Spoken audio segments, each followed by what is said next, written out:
Hello friends, कैसे हैं आप सब। तो डियर, आज के क्लास में हम लोग डिस्कस करने वाले हैं गुप्त वंश। अगर आप बिहार स्टेट बीपीएससी या किसी भी टीचर लेवल की तैयारी कर रहे हैं तो आपका लिए ये क्लास बहुत ही यूज़फुल होगा, क्योंकि हम लोग यहाँ पे एक एक टॉपिक को डिस्कस करते हैं।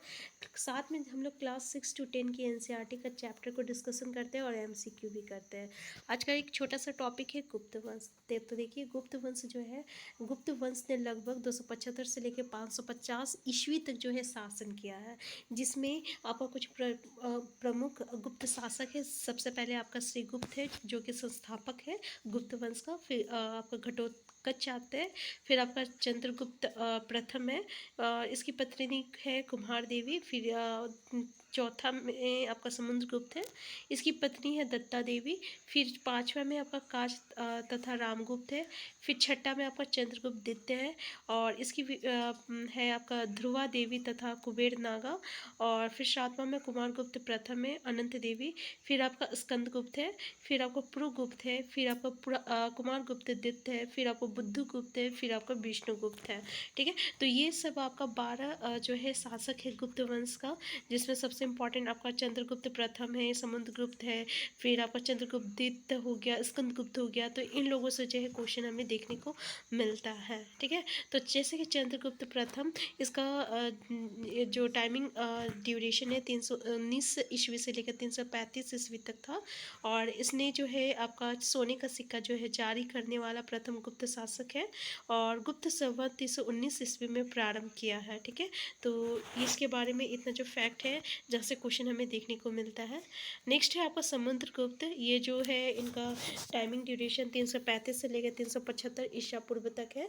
और ये जो है हरिसेन के प्राग प्रशस्ति में समुद्रगुप्त की विजयों का उल्लेख है। देखिए, हरिसेन जो है इसने प्राग प्रशस्ति लिखा है, और इसमें हमें समुद्रगुप्त की विजय का उल्लेख देखने को मिलता है। इसमें देखिए, अश्वमेध के यज्ञ किए हैं आपका समुद्रगुप्त ने।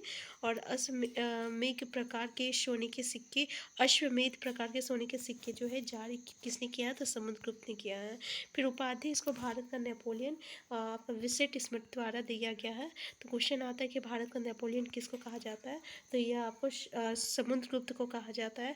किसके द्वारा कहा गया है, तो विसेंट स्मिथ द्वारा कहा गया है। ठीक है, कभी कभी ये पूछ लिया जाता है कि समुद्रगुप्त को कौन सी उपाधि से नवाजा गया है, तो इन्हें भारत का नेपोलियन। ठीक है, फिर आपका आता है चंद्रगुप्त द्वितीय, और ये जो है आपका मेहरौली लोह स्तंभ का संबंध है इसका, और विक्रमादित्य की उपाधि धारण की गई है। क्वेश्चन डायरेक्ट पूछ लिया जाता है कि विक्रमादित्य किसे कहते हैं, तो इसे चंद्रगुप्त द्वितीय को कहते हैं। इसका जो टाइमिंग ड्यूरेशन है आपका 375 ईसा पूर्व से लेकर 415 तक ईसा पूर्व तक है, और और ये जो है आपका समकालीन चीनी यात्री फाहान थे। क्वेश्चन पूछ लिया जाता है कि ये जो फाहान जो चीनी यात्री है किसके शासनकाल में थे, तो ये आपका चंद्रगुप्त द्वितीय के शासनकाल के थे। और रजत सिक्का जारी करने वाला ये प्रथम गुप्त शासक था। तो रजत की सिक्का जो है किसने जारी किया था, तो ये आपका चंद्रगुप्त द्वितीय ने जारी किया है। तो ये आपका चंद्रगुप्त द्वितीय के बारे में कुछ इंपॉर्टेंट फैक्ट था, जिसके बारे में आपको जानकारी होना चाहिए।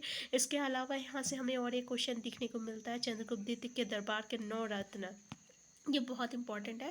पहला जो है ये आपका कालिदास कवि व लेखक। क्वेश्चन पूछ लिया जाता है कि कालिदास जो है किस मतलब शासक के कवि थे, तो आपका चंद्रगुप्त द्वितीय के दरबार में 9 रत्न में से एक रत्न थे। ठीक है, और इसी तरह आपका धन्वंतरी, ये कौन थे, तो चिकित्सक थे। फिर आपका शंकु जो कि वास्तुकार थे। फिर वाराह मिहिर जो कि एक खगोल विज्ञानी थे या ज्योतिषी थे। तो कभी क्वेश्चन पूछ लिया जाता है ये जो वाराह मिहिर है ये कौन थे, तो ये खगोल वैज्ञानिक थे। ठीक है ना। फिर इसका घटकपर जो कि आपका कूटनीतिज्ञ थे।